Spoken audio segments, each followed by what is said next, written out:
1,000 episodes of Relatable. We've got a really fun episode for you today. We are going to talk to the Relatable team. We're going to take a trip down memory lane. We are also going to listen to some amazing voicemails. You got to stick around for that.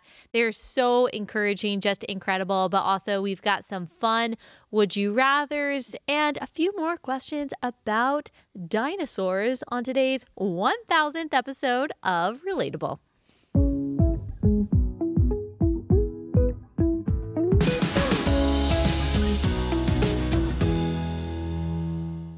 Hey guys, welcome to Relatable. Happy Thursday. Today is the 1,000th episode of Relatable. You see our cute balloons? You got to watch this one on YouTube. If you're typically a person who listens to it, then watch it because we've got a lot of things that we are going to be showing to our audience today. We're going to take a trip down memory lane. This is going to be a fun episode. We're not going to talk about any of the serious stuff that we typically talk about. We are going to just show our gratitude to you. I'm going to show my gratitude to not just the team that works on Relatable now, but the different team members that we've had over the years. And most of all, I'm just grateful to God. I am so grateful to the Lord for giving me this opportunity and this privilege to be able to host and help produce 1,000 Relatable episodes. So before we go back to how this all started, a lot of you have heard that story before. Those of you who have been here since the beginning, thank you, by the way.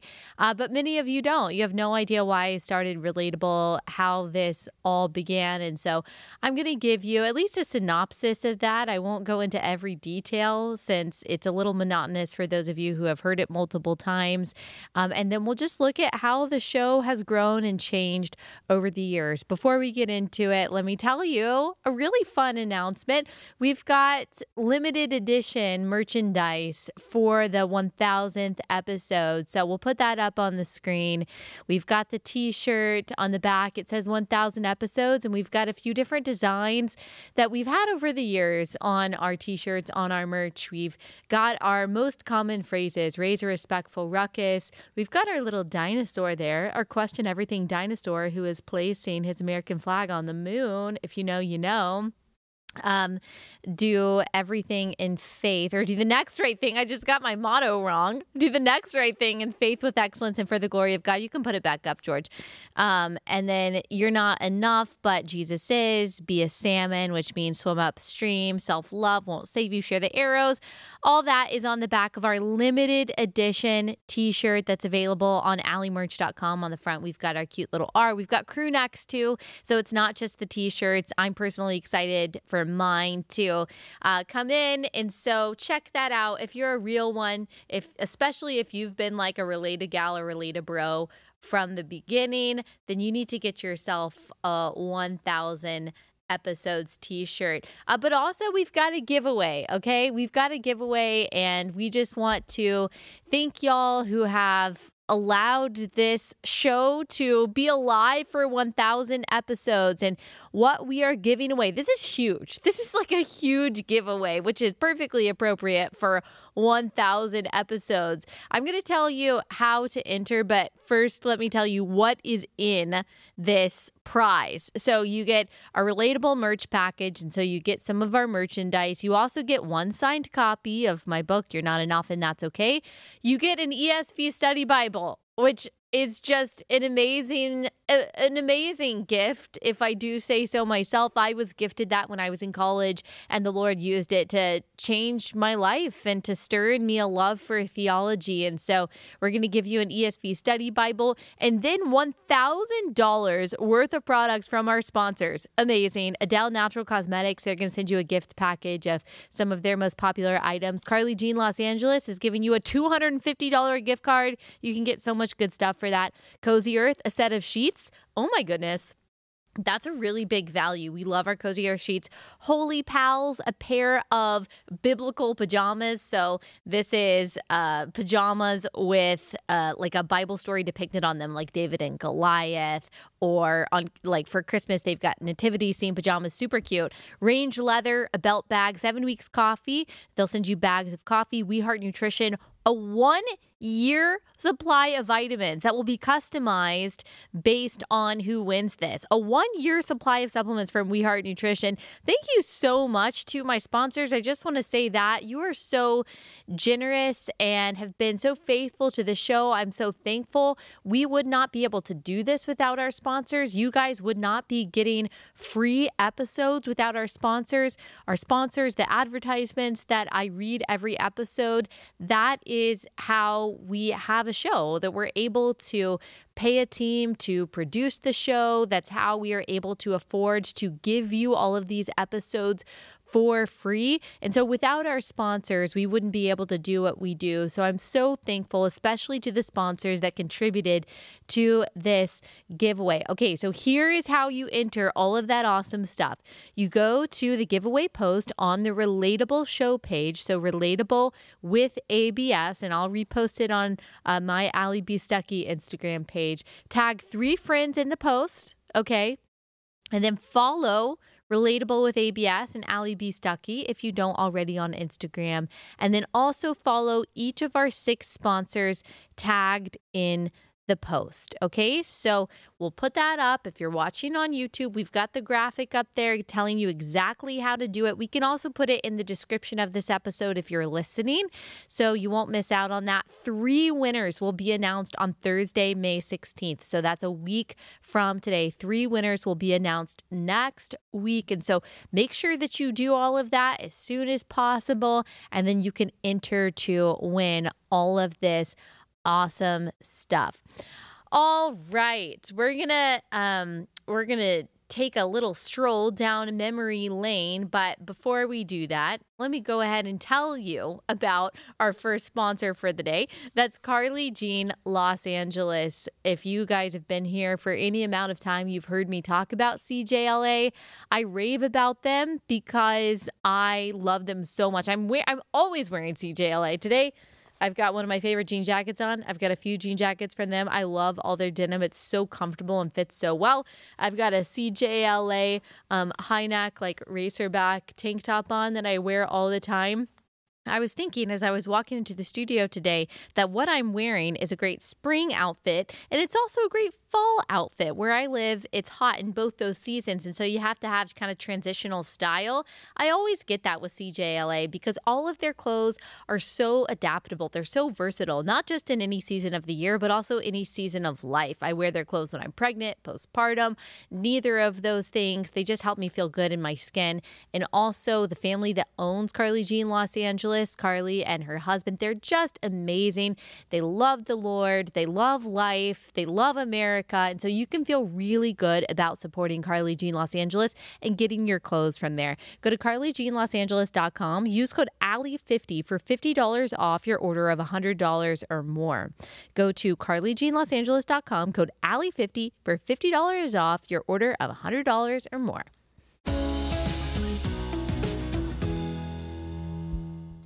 Okay, so let me introduce the team. That's something I'm going to do real quickly before we look back at where we've been since 2018. So most of you already know producer Bree. She has been on the show several times, and you guys always give me such great feedback about my episodes with Bree, and you love her commentary and her soothing voice. And you guys may not know this, but she has been in her past a musical theater extraordinaire, which has contributed to her ability to perform well on this show. It contributes to her camera and stage presence. Chief Relatable, aka my husband, always says that he loves when Bree comes on the show. My dad also says that. And they can, my dad, he can be a tough critic. And so he says that he loves the segments with Bree. And Bree has been, you don't have to keep Bree up there for this because she might feel awkward. But so Bree came on the show, let's see, wait, Bree, was it 2022? Everything has been so blurry. It was 2022, and it was right. Okay, yes. I was trying to remember what it was. I'm like, what years have I had babies over the past few years? That's why everything is blurry. But so Bree came on the scene 2022.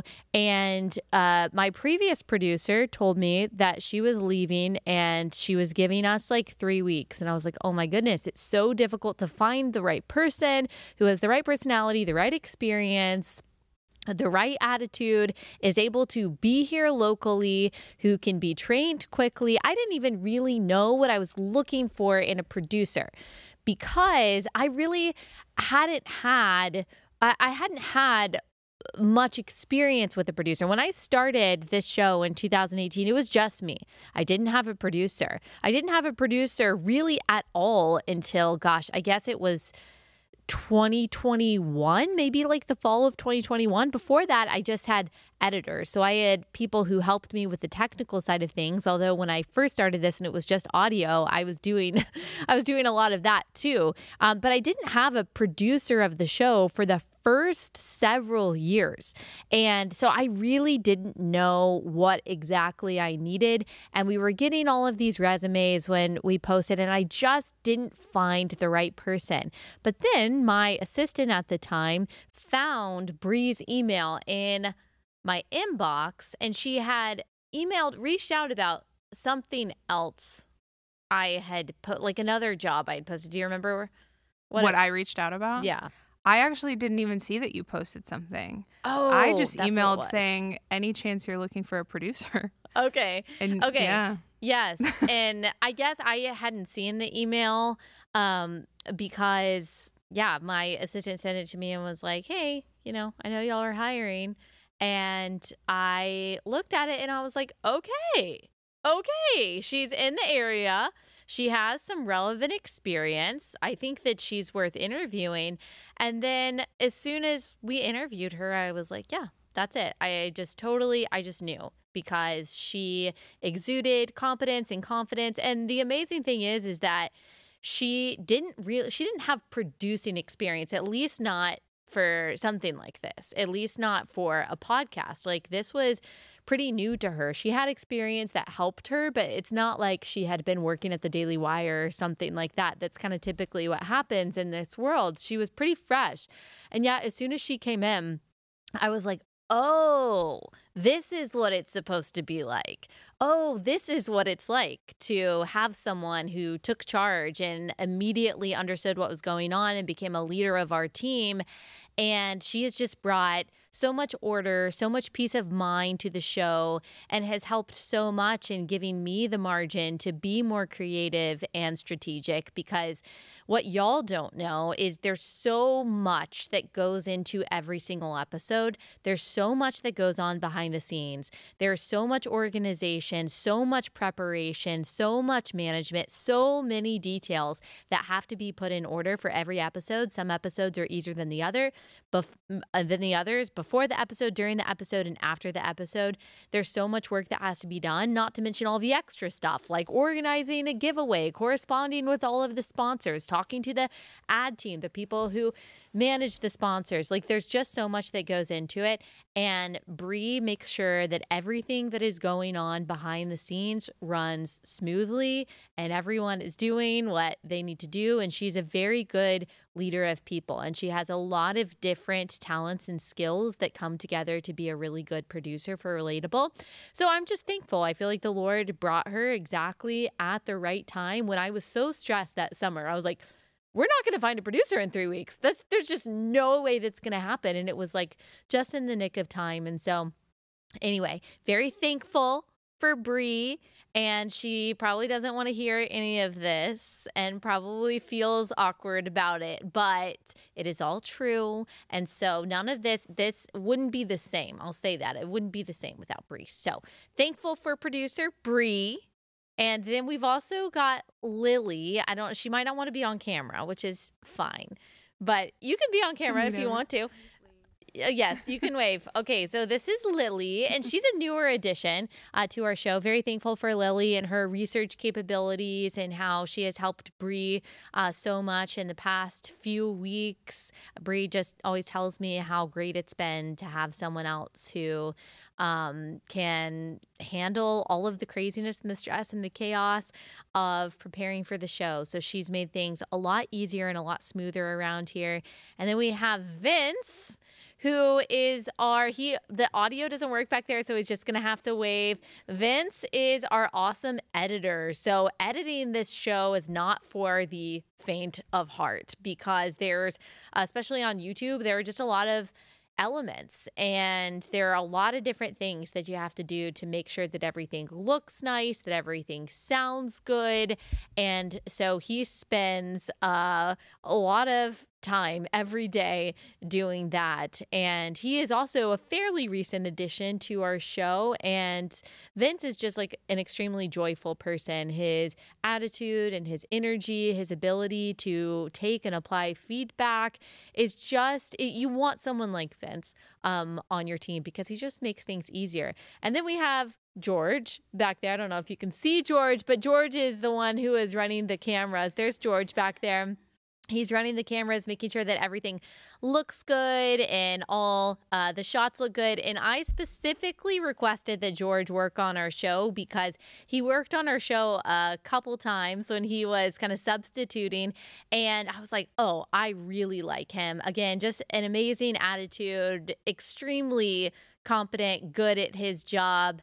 And that makes a big difference when someone is just confident, they know what they're doing, and again, they just have such a good attitude. And I loved his energy, and so I'm so glad that we have George working on our show. And then we've got some people who are working remotely. We've got Debbie. She is our researcher, and oh my goodness, I know that Bree could also speak to just like what a gift Debbie has been to this show, and how she also took a lot off of Bree's plate when she came on, because I mean, she just took the job of researcher and ran with it. She is so thorough, and there's stuff that she has researched that sadly you guys will never even hear or know about, because with every subject, she is so detailed and she is so thorough, because I've said from the beginning, I want more, not less, and she takes that very seriously. And so there's even work and dedication that she's put into every episode that you guys won't see, but is still valuable and very appreciated by me. And so I get a lot of compliments from you guys that, you know, the show is well researched. Well, that's Debbie. Debbie is awesome. And then we also have Kyra. Kyra has helped us with our social media. She has helped us over the past several months take our social media to the next level. She has an amazing attitude. As you can tell, that's something that I really care about. I love people's enthusiasm and a great attitude. She has an awesome attitude, and she's been super creative in helping us ensure that we are doing all of the most visually aesthetic and most creative things on our Instagram account in particular. So I'm thankful for that. And then we've got a lot of other people who are working behind the scenes. We've got people who have worked for Relatable over the years, and I don't have time to go through every single person, but there are so many contributors to the success of this show at Blaze TV and even outside Blaze TV.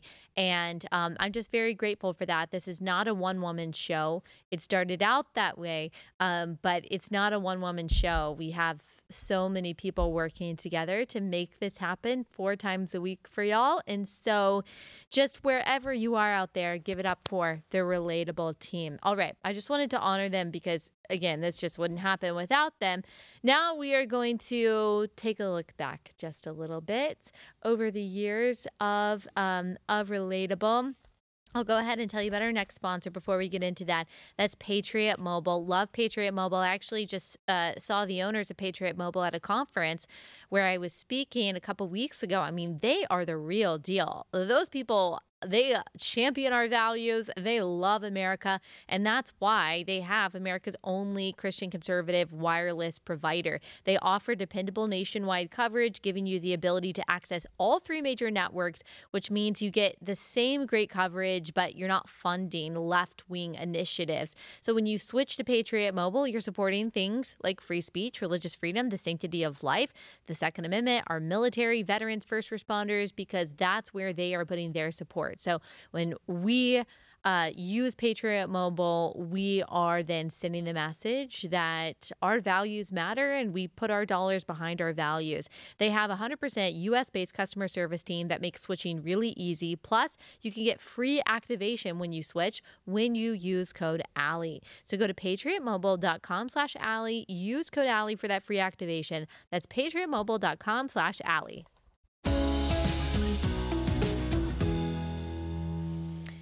Okay, y'all, 1,000 episodes. Do we have a picture of one of my first episodes? We can put one up.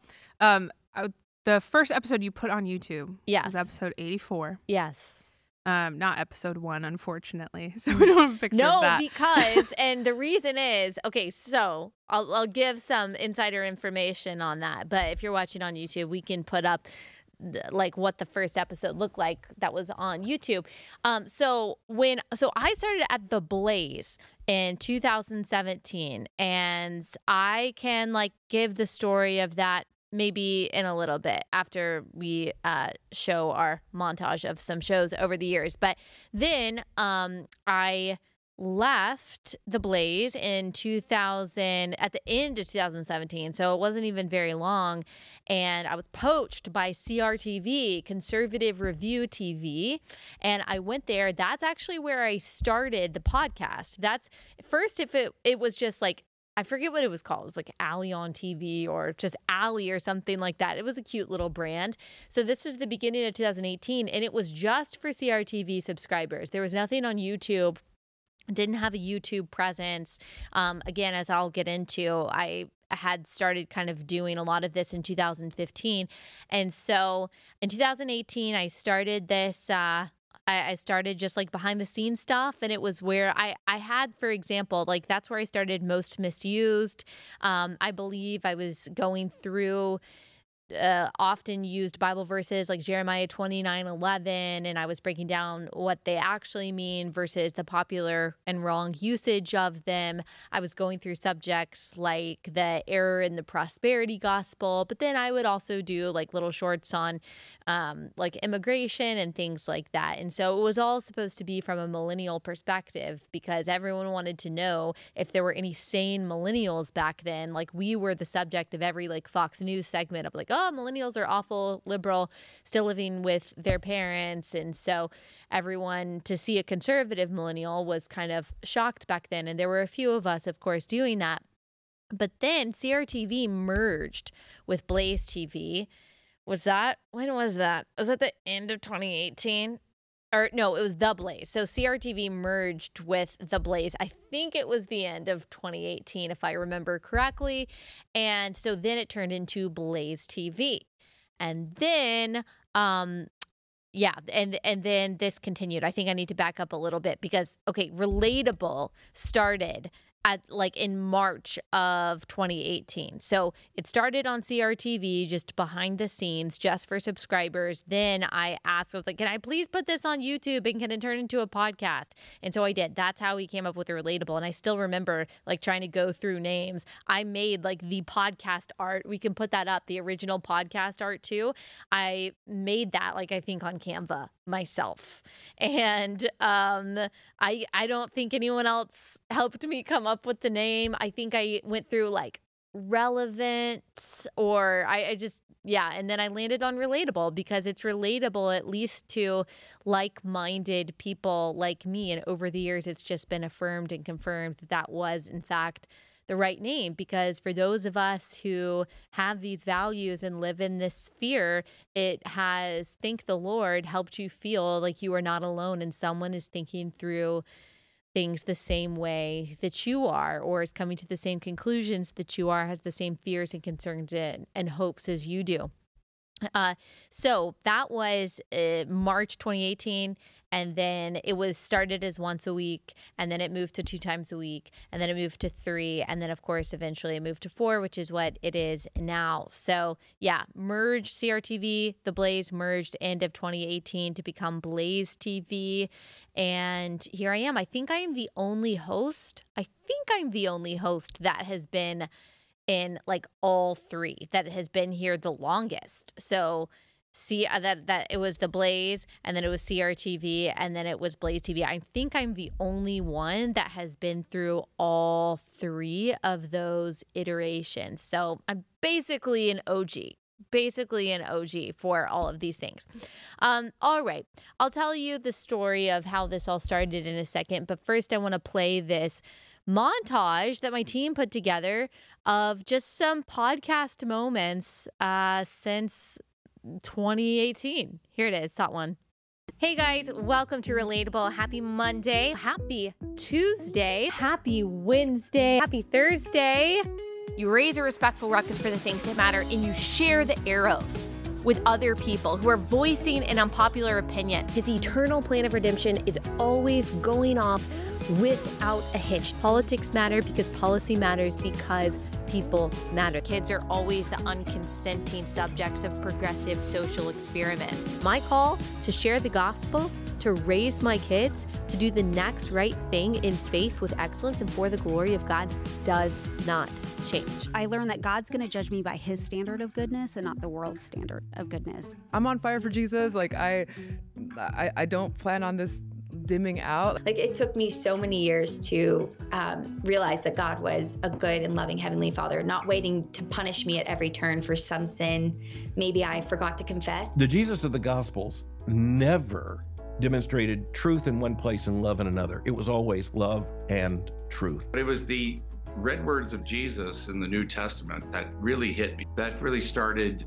my personal relationship with Jesus. The real question in life is, what are you going to do when this life ends? If I ever have a daughter, I want her to have the opportunity to win a world title without competing against males. Parents feel that they can't send their kid to school because they're worried about the kids coming back with having an agenda shoved down their throat. I don't think any of the presidents ever gone through anything like this, where it was hoaxes and they impeached me twice for no reason. This is a theory, okay? I'm just gonna say this. Dinosaurs never existed. Some of this has been constructed by a bunch of nerds who were like, oh, Jurassic Park, that would be so cool, man. I started this interview as a man, but will I finish it as a man? The wing dysphoria is... Everyone in this room is laughing. Okay. This is so funny to me. Might not be funny to you. That's all we got for this week. We will be back here on Monday, Tuesday, Wednesday, Thursday. We will be back here on Friday, and I'll see you then. Okay, what I love to think about most, I think, when it comes to Relatable is the guests that we've had on. I mean, I've had some of the most amazing guests, and not just the ones that we played, not even like the big names that you know, like Kat Von D, Candace Cameron Bure. We've had Kirk Cameron on. We have had Al Mohler on, John MacArthur on, Ron DeSantis on. I do think that the one that I was nervous about, the only one that I was nervous about, and the one that still kind of blows my mind that it happened, is Donald Trump. That was like, I mean, you know, I have my criticisms of Donald Trump and the things that he says, but that really was so cool and such an honor to have him on. That was actually before Bree's time. But I was very grateful. I was very grateful that he took the time to come on my show. He didn't have to. He had much bigger and better things to do, but he did come on my show. And so I'm very thankful for that. That's a very like high moment for me, big moment, highlight of Relatable. Let's see. I've got some questions that my team has asked me to answer. Well, let me go through some of the most watched. You guys might think that this is interesting. Episode 902, Kat Von D, most watched episode by far, like by a whole lot. And I'm so thankful to Kat for coming on the show. That's like a cool story of how that happened. We didn't even ask her to come on. She asked if she could come on the show, which was also a really big moment to me. It just made me grateful for the platform that we've built and that she was able to trust me to have her on and to share her testimony. And then we've got Ginger Duggar Volo. We did her first like podcast on air interview where she shared her story. And so that was the second most popular. And then we've got Ross Johnston, who doesn't have like the same prominent platform as Ginger and Kat, but has such an amazing story. He was donor conceived, raised by lesbians, and then he became a Christian, and he got to know his true father through Christ. And then most listened to, Bree and I were just talking about how like random this is, to me at least. Episode 838, Andrew Tate, Margot Robbie, and the Danger of the Red Pill. And Bree and Debbie had been up like all night putting together research for that episode. And we didn't even get to everything that we were going to. I was out of town, so I was doing it remotely. I just remember being like very stressed about that episode and not feeling like I delivered the information that well. And then somehow it is like our most popular episode, at least on the listening side. And then President Donald Trump still comes in second. And then, interestingly, an episode about Kyle Rittenhouse with Elijah Schaefer is number 3. And then number 4, Kat Von D, most listened to. Yep, that's number 4. And then I think number 5, I don't have it on here. I think it's Ginger Duggar as well. Very first episode on YouTube was episode 84, The Privilege of Ignorance. I don't remember what I was talking about. It's very painful for me to go back and listen to or watch those first episodes. I don't have a hard time listening to my voice now because I'm so used to it, but going back and listening to those is really tough for me because I just had a different cadence, a different voice. I'd like to think that I have grown and matured as a host, and so it's better now than it used to be. And I was writing out back then, I was writing out all of my episodes, like the entire script verbatim, and I was reading them because I just was so afraid to say something wrong. I didn't want to do anything extemporaneously. And that was before I had kids. And so I guess I had time to do that, to sit down. It literally took me like 5 hours to write out every episode. And I was doing it, and I was reading it, and I was putting together, and I was doing my like audio and everything on my own. And so if I messed up, I would like stop. It was literally GarageBand on my computer. And I was doing all of that on my own. So we've come a long way. That was March 19th. It says March 19th, 2024. I don't think that was correct. I think it's 2018. Was it 2018? Yeah. No. Or 2019. It started in it was 2019. 2019 that it started on YouTube. Okay, guys, I had to really ask for the show to go on YouTube and not just be behind the paywall, and I'm glad that worked out. It's such a different landscape back then. And then we've got an in memoriam, RIPIP, to episode 630 on YouTube for getting us a strike. We have a strike on YouTube because of the episode with Julie Kelly titled January 6th, What They're Not Telling Us. So that is the one strike that we have. What does that tell you? I don't know. Something to think about. All right. I guess I should, before we get into the voicemails and the Would You Rathers, which are going to be super fun, I guess I can just give like a brief summary of how this all started. Okay. So back in let's see, how far do I go back? I could go back to birth in some ways. But I'll go back to 2015. So I had just gotten married. It was a year after I graduated from college. My husband and I lived in Athens, Georgia. That's where we met in 2014. That's where we got married in 2015. And I was working a full-time job in PR and social media. It was a great first job out of college. And I met some of my lifelong friends there. And one of those friends is named Mary Ashley. We still send each other podcast-long voice messages every week. And as I was working at this PR and social media firm in Athens, I just had this desire to do something else. I had always loved public speaking. I'd always loved communicating. Really, that's like the only thing that I am good at is writing and speaking and talking and communicating, explaining things. And that has been my entire life. Both my mom and grandmother were teachers. And so from a very early age, like toddlers, they were toddler age, they were teaching me phonics and how to read. And so all of that stuff came naturally to me, and I also loved it. And when I was graduating from college, I delivered the commencement speech, not because I was valedictorian, but because we all got to like submit a speech, and then anonymously, and then a group of teachers like picked the final speeches, and then we got to perform our speeches in front of like a portion of the student body, and then they voted on who won and who was going to deliver the speech. And the other people who were the finalists for delivering the speech, they had way better grades than me. They were way more involved than I was, but for whatever reason, I was selected. And so I got to deliver the commencement speech at our college graduation, and I just remember there was this moment, it almost felt like an out-of-body experience, where I was looking out into the crowd, and I just had this, it was almost a physical feeling in my heart that I want to do this. This is what I want to do. This is what I want to do for the rest of my life. I've never felt this energized. I've never felt this sure. I've never felt this just like fire in me that, yes, this right here is what I want to do.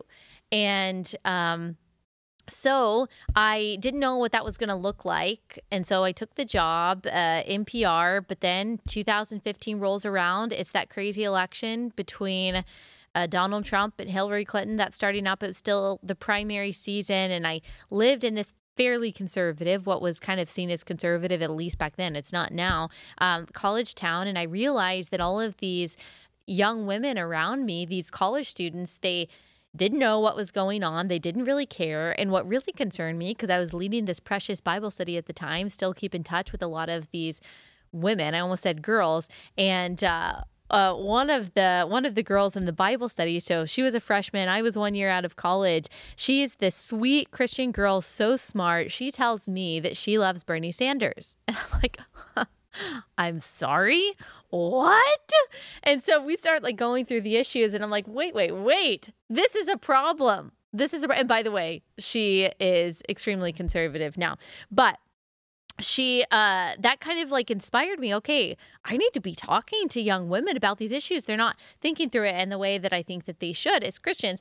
And so I actually started speaking at sorority chapter meetings. I would reach out to sororities and say, can I come give a presentation at your chapter meeting? And some said yes, some said no. And I did that a few times. And it was really kind of a nonpartisan presentation, just like, here are the issues, here's why you should vote. It wasn't necessarily from a Christian conservative perspective yet, because I knew that they probably wouldn't let me give my presentation if that was the case. But as I was doing this, like Chief Relatable, my husband was like in the back, like videoing with my phone. And it was just like a really fun hobby that gave me so much energy. So I kept doing that, and I kept looking for opportunities to speak. I started a blog called The Conservative Millennial.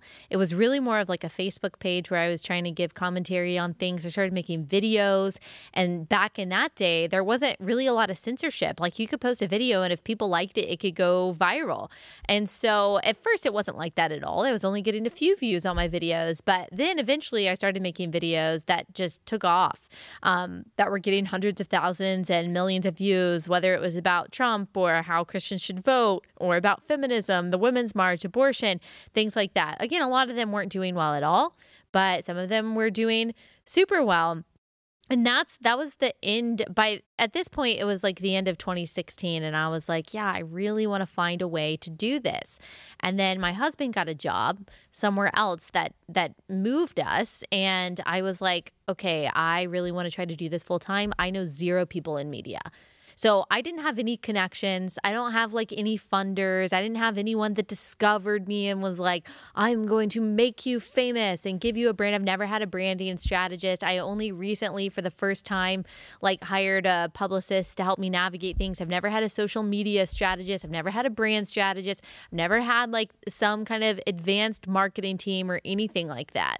I was just saying what I feel and hoping that it works. But anyway, back to the friend that Mary Ashley, I think I forgot about her for a second, that worked with me at the PR firm. She was the only person I knew in media. And do you know what she did? She read traffic and weather for a local radio station in Athens, Georgia. That was the media connection that I had.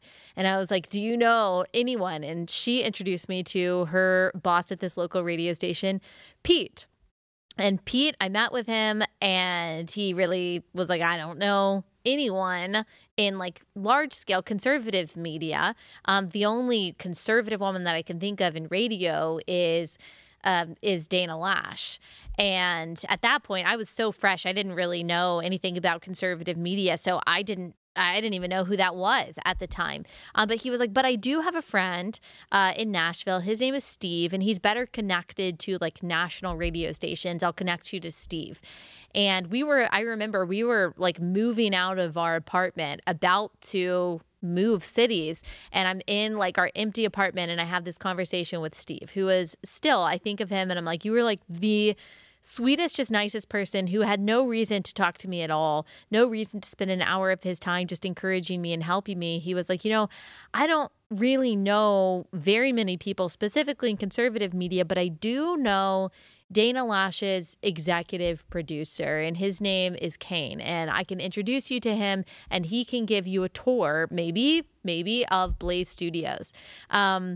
And so I was just excited about that, to like take a tour. That's going to be so exciting. I can see, some, Glenn Beck and some of the people in conservative media. And so Kane was kind enough to meet me and to give me a tour. But then when I was there, one of the producers that worked at the Blaze at the time was like, hey, I've seen your videos.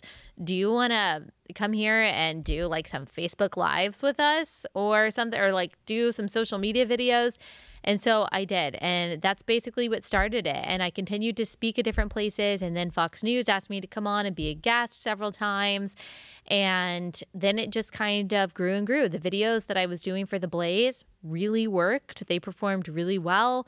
And then so it just kind of grew. And then, like I said, I went to CRTV, where I started my own thing, where I started Relatable, merged, became Blaze TV, and here I am today. So many different points that I didn't even list, but so much evidence, at least to me, of God's providence and how he works all things together according to his goodwill. And there are so many moments and connections and things, and even feelings of failure and rejection when things didn't seem to be going well, or didn't seem to be succeeding, or I didn't get the opportunity that I wanted to get. For example, I filmed in 2018, I filmed a pilot with CNN. Isn't that crazy? Yeah, 2018, I filmed a pilot with CNN. It was going to be like kind of like The View. It was with Anna Navarro and Mary Catherine Ham, and then Dana Bash. I forget who all it was. It was an interesting group, but MK and I were the only conservatives. And yeah, we filmed a pilot and it didn't take off. It didn't get picked up. And I was disappointed in that. I thought it'd be so cool to like live in DC, or to travel to DC and to like have this TV job. This is going to be my really big break. But then it didn't work out. And just a few weeks later, we got pregnant with my first. And that was so obviously God's plan. And it was so much better. It was so much better. And I was just telling someone this morning. This is something that I remember hearing from author Marian Jordan a long time ago, is that man's rejection is God's protection. And when I look over the past few years of my life, I see that that is absolutely true. And of course, most of all, in addition to the Lord, I could not do any of this without my husband, who is such a hard worker, does so much that you guys don't know and don't see. None of this would be possible without him. And we work together so well. He has been such a loving encouragement to me, such a supporter of me, has believed in me from the time that we were dating. And I him. I've also believed in him and supported anything that he wants to do. And we just work together so well. My parents, huge fans and supporters of what I do. It helps to just have so many amazing, godly, prayerful people in my corner, including my in-laws. So many people and so many friends that just help make all of this happen. So anyway, so there we go. I hope that you draw some lessons from that. I know that our lives look different, that you are on a different journey than I am, and the opportunities and spaces and sphere of influence that God has for you is going to be different. But all of us are placed on these tiny, tiny spots of eternity, these tiny specks of the universe, and all of us are called to the same thing. Yes, to do the next right thing in faith with excellence and for the glory of God, but just to maximize and beautify and to cultivate and to make better the people around us through the power of the Holy Spirit, but also the spaces where we work and where we interact with others. All of us are called to do that. all of us are called to use and steward our talents to their fullest. And I would say if there's been like a fear in my life, it is that I would have like skills or talents or abilities or resources that are left unused. Like that is a very scary prospect for me, and I don't want that. I want to use everything that God has given me as best as I can for his glory and to help other people.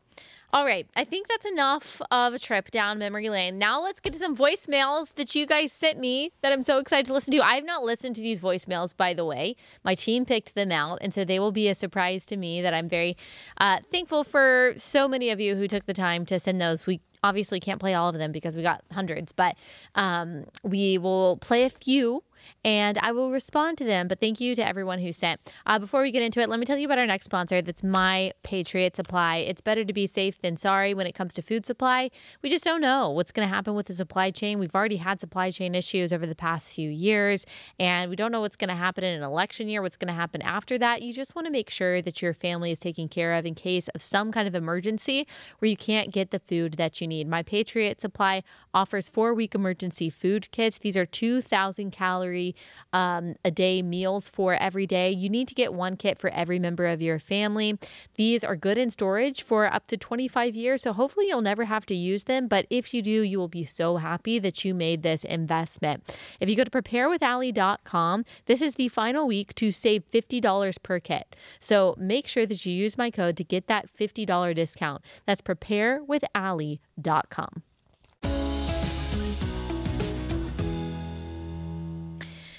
Okay, let's listen to some voicemails. I don't know how many I'm going to get through. Let me go through the ones that the bolded ones, and then I'll see if I have time to go through the rest. Okay, let's listen to voicemail 1. Hi, Allie, Beth. My name is Molly, and I live in Napa, California. And I wanted to say thank you because your podcast changed my life. And I'm not even exaggerating. Back in 2020, my friend from college turned me onto your podcast while we were suffering through the injustices of the COVID response. I was a biology major in college, and all of those scientific theories that I was learning had become my religion. But your consistent and truthful commentary on everything that was going on in the world and is going on in the world helped me let go of that false hope and turn towards something so much greater. Back this last September, right around my 32nd birthday, I gave my life to Christ. And I have to say thank you because I feel like your podcast was the catalyst for my salvation.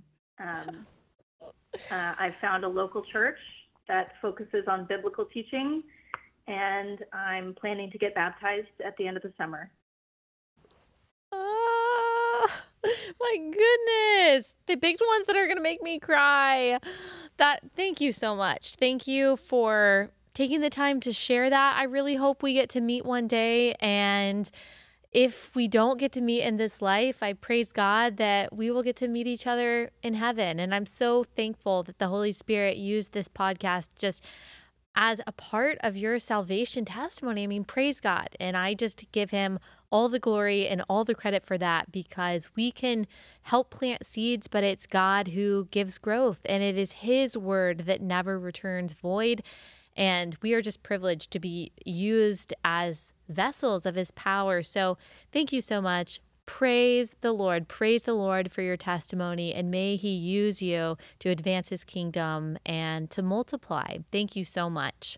All right, let's do the relationship advice voicemail. Hi, Allie. This is Elise. I've been listening since the days you first went on YouTube, the House Couch days. I don't have a favorite episode, but the most impactful episode was definitely Should a Christian Date a Non-Christian, which helped me open my eyes to see that I was in denial about the dead-end relationship I was in with an agnostic, and I ended it and learned to trust God in that area of my life. Something you have said a few times now has just been so true for me. A lot can change in a year. I connected with my future husband last June, and we met in person in July, got engaged on September 4th, and got married on October 3rd. I moved 2 states away from where I'd lived for 32 years, and in January I started a new job at the local pregnancy resource center, which incidentally changed my mind on abortion in the case of rape. It hasn't even been a full year yet, which is crazy, but I'm so thankful for my incredible, amazing, godly husband. Praise God. Praise the Lord. That is awesome. Thank you so much. And I'm so grateful and excited for your marriage, but also what you're doing at the Pregnancy Resource Center. Those women need your love, and they need your testimony, and they need your grace and your wisdom and your help. And so I'm so glad to hear that you are doing that. I hope everyone follows that example. Everyone needs to connect to their local pregnancy center. Thank you so much for sharing that. All right, let's listen to voicemail 5. Hey, Allie, congratulations on your 1000th episode. My name is Amanda. I live in Portland, Oregon. I've been listening to you since 2020.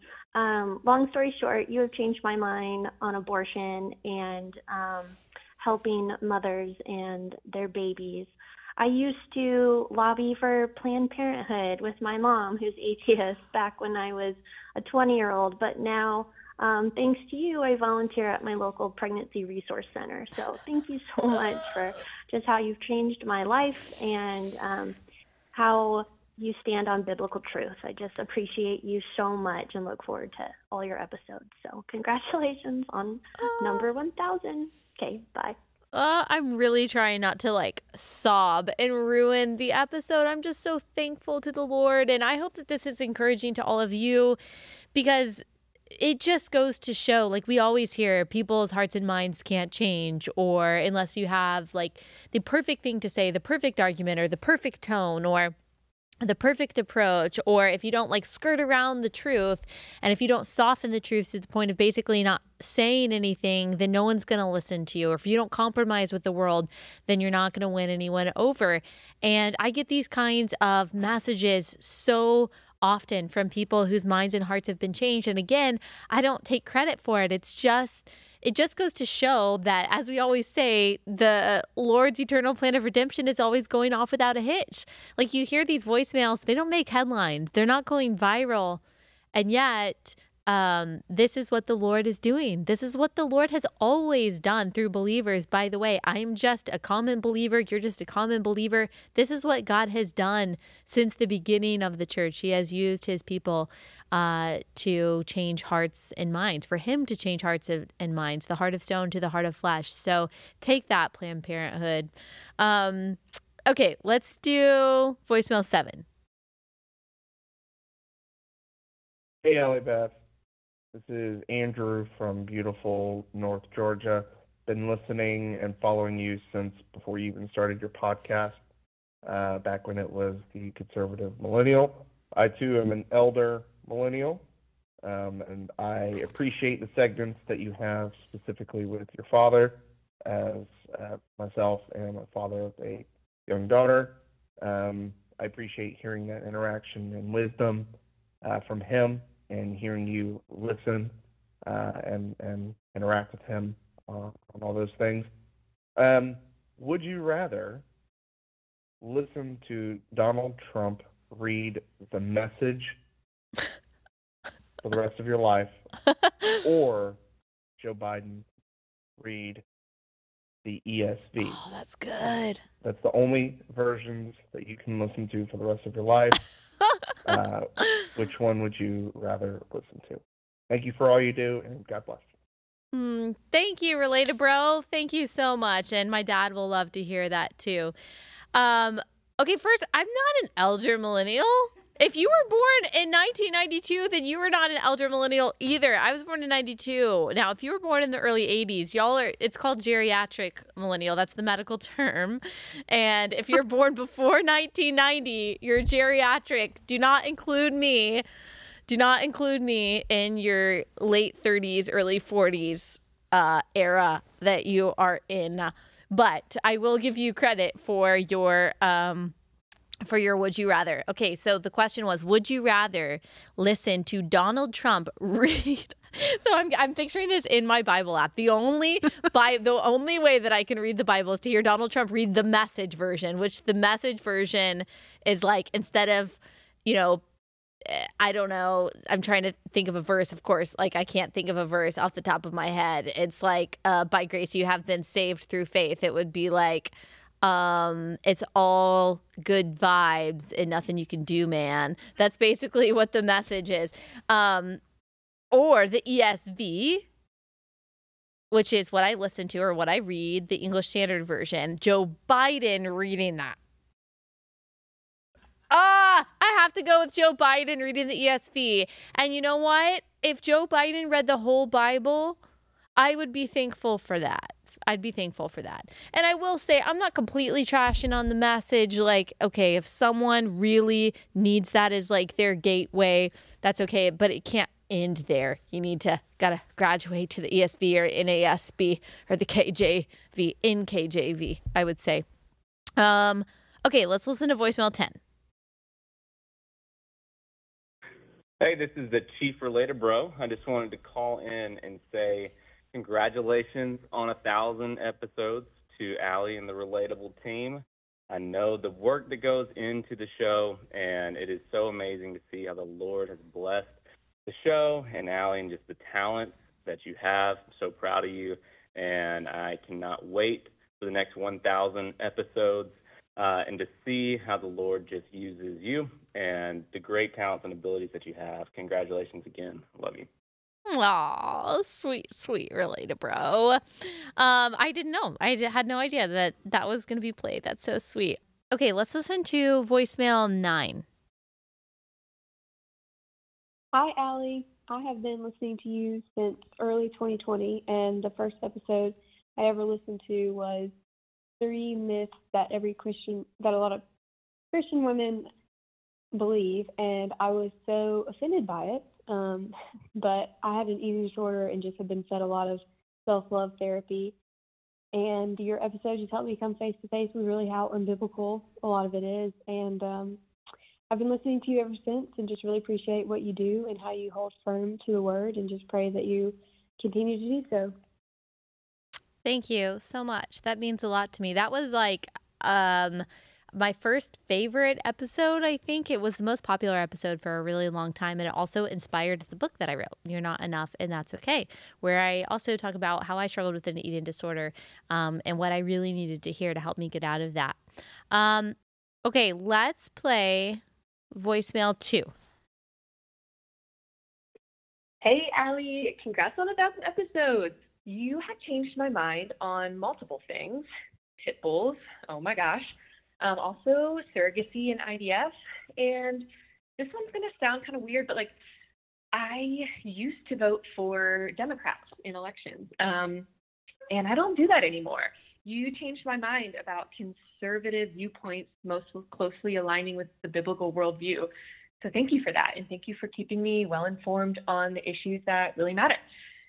Okay, would you rather? Would you rather be every single time for the rest of your life that you are stuck in line anywhere, you are stuck in line next to AOC and she's like taking selfies and talking on the phone and complaining? Or every single time you get off a flight and go to get your baggage, you have to race to baggage claim to beat Sam Brinton, who is also racing to steal your luggage. All right. Thank you again. Oh, Take my care. goodness. Bye. Good question. I hate running. So probably AOC. And I've always wanted to talk to her because I feel like I could get through to her. Probably not. That's probably just a dream that's too far off. But I think it would be AOC for sure. Okay, let's play voicemail 8. I wanted to say that I found you on YouTube Shorts in May of 2023. I was a Democrat. I was not married. I was living with my long-term boyfriend. And now I can probably say I am married. I'm a Christian and I'm a conservative. Within the whole year of 2023, so much changed. My husband turned from being a Democrat to being conservative. We got baptized and devoted our lives to Christ in August of 2023. I have a stepbrother that also is a Christ believer now too, and he got baptized a month ago, and it wouldn't have happened if I didn't come across your shorts on YouTube. Wow. So you have changed my life and everyone around me. Wow. So I am so glad I found you. Oh my goodness. Thank you so much. Again, just praise God for what he does and how he works. Thank you so much for sharing that. That's so meaningful. Praise the Lord, y'all. Praise the Lord, how he uses imperfect, fallible people to accomplish his purposes.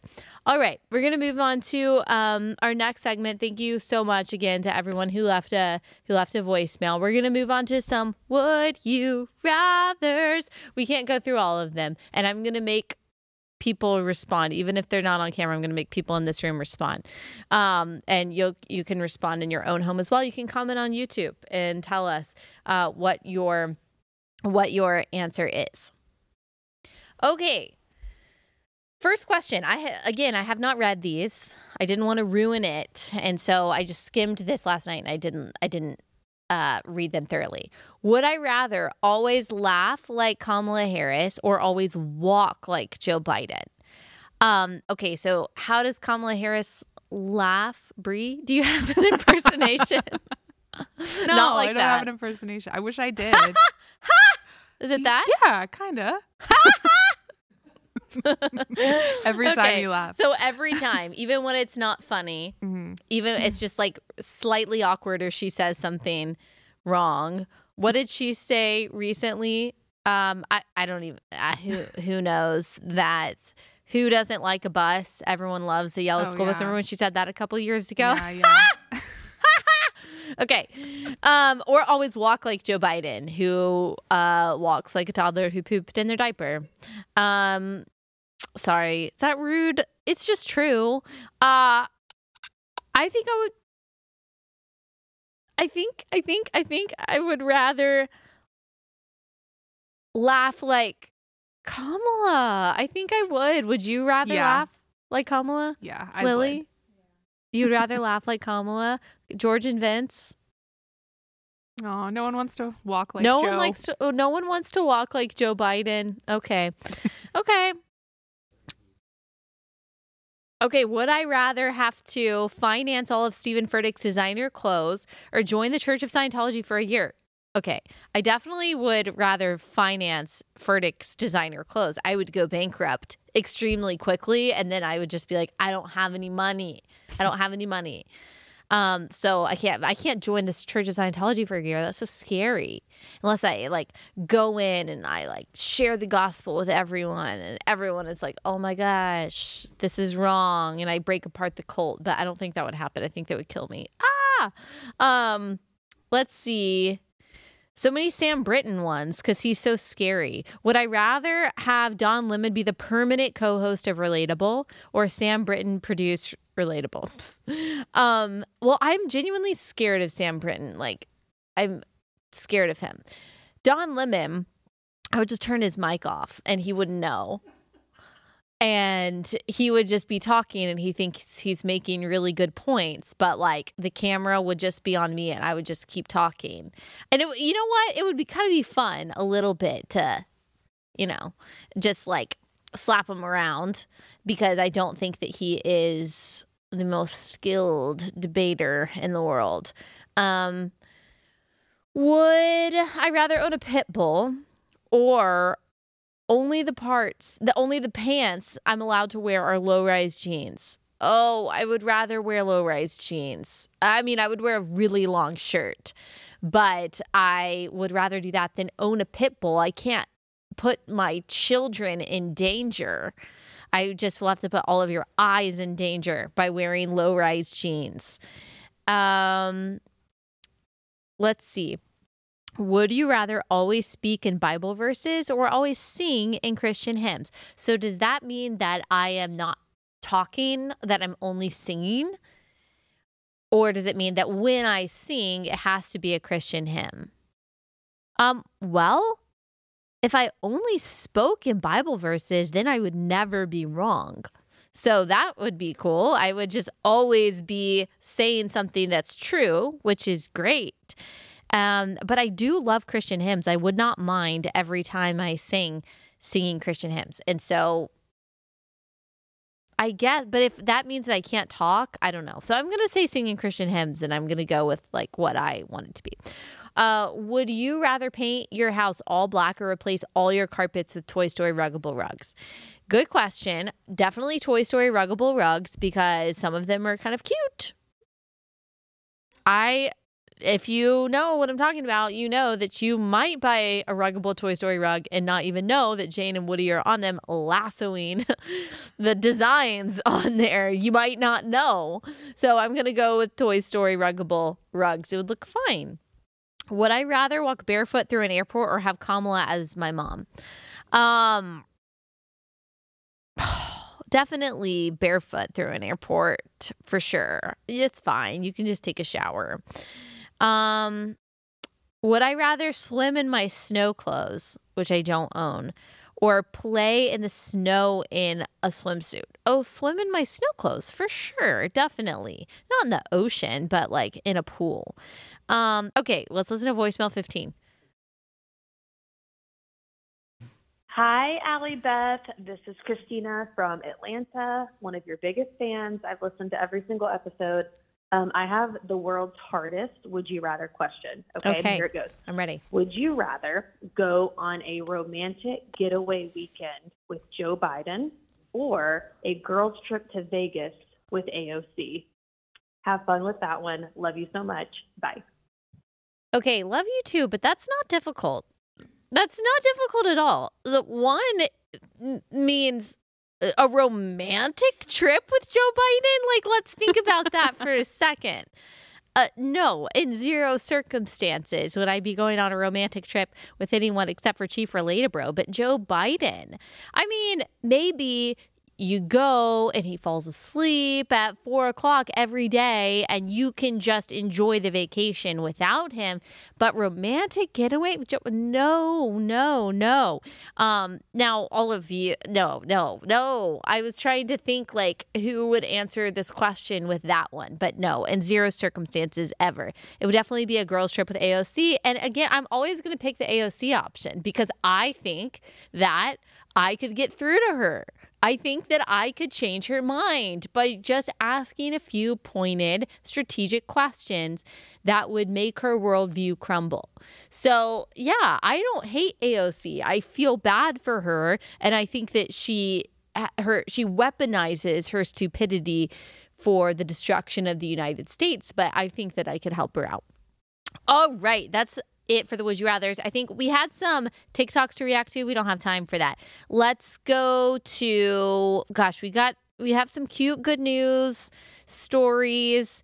I want to go through though the paleo artist drawings of some animals, and that's how we're going to end today's episode. But let me tell you about our last sponsor for the day, and that is NetSuite by Oracle. So this is for you business owners out there. NetSuite is the #1 cloud financial system, bringing accounting, financial management, inventory, HR into one platform and one source of truth. You reduce IT costs because NetSuite lives in the cloud with no hardware required, accessed from anywhere. You cut the cost of maintaining multiple systems because you've got one unified business management suite. You improve efficiency by bringing all of your major business processes into one platform, slashing manual tasks and errors.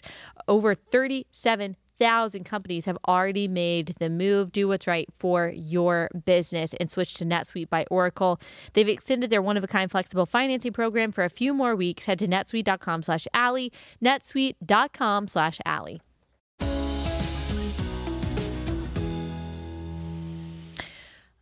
Okay, so I want to go through, I want to go through some of these pictures of animals that have been drawn by a paleo artist named C.M. Kosman. He drew common animals the way that dinosaurs have been depicted. With no layers of fat and an emphasis on teeth. So if we were to have the fossils of these animals, or the bones of these animals that I'm about to read, and an artist who has traditionally depicted dinosaurs drew them based on these bones, this is what they would look like, which tells us that how dinosaurs have been depicted is probably not what they've actually looked like. And the reason that we're talking about this, of course, you know that we have a theory that it's not that dinosaurs didn't exist. I know I kind of said that in my montage. It's that they looked and sounded completely different than what we are told they look and sounded like now. And it really is just a bunch of people having a good time and having some kind of fantasy of Jurassic Park. So, okay, can we go through this? This is BuzzFeed News. This is a baboon. So again, this is what a baboon would be depicted as if you didn't draw them with their layers of fat or the right teeth or their fur. Like, we are just guessing because we can't know what kind of skin, what kind of hair, and even fully what kind of teeth dinosaurs so-called had. And so these artists that are depicting them are just kind of making things up, assuming there wasn't fat, assuming there wasn't hair, assuming that there wasn't fur. And so this is what a baboon would look like if it were depicted as dinosaurs are depicted, and yet the bones are just a baboon. Okay, here's a zebra. A zebra, guys. A zebra. Like, this is what a zebra would look like without fat and without its hair. And so you could see, oh, that looks like a dinosaur. No, that's literally just a zebra. A cow. A cow. Okay? A cow. A cat. If you put a cat and you put spikes on its head, again, things that are being totally made up by these paleontologist artists, the like spikes and stuff that are on some, like the spikes on the triceratops and stuff. I don't think you can see it actually in the shot. That's okay. I'll grab it.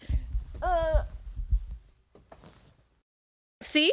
Made up. No one knows that these spikes existed. And so this cat, if it were drawn as the artists draw dinosaurs, yeah, it would look like that, but it doesn't. It looks like a cat. Swans, very scary.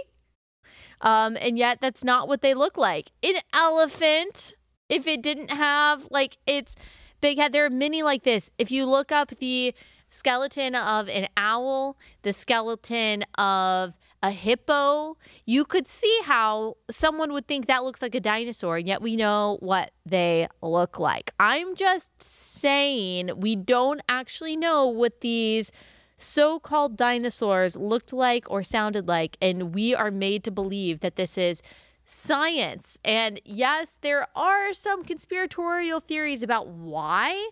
Like, why, when you question what dinosaurs looked like or if they existed in the way that they say that they existed as, like, why people get so angry about this, why people push back about this.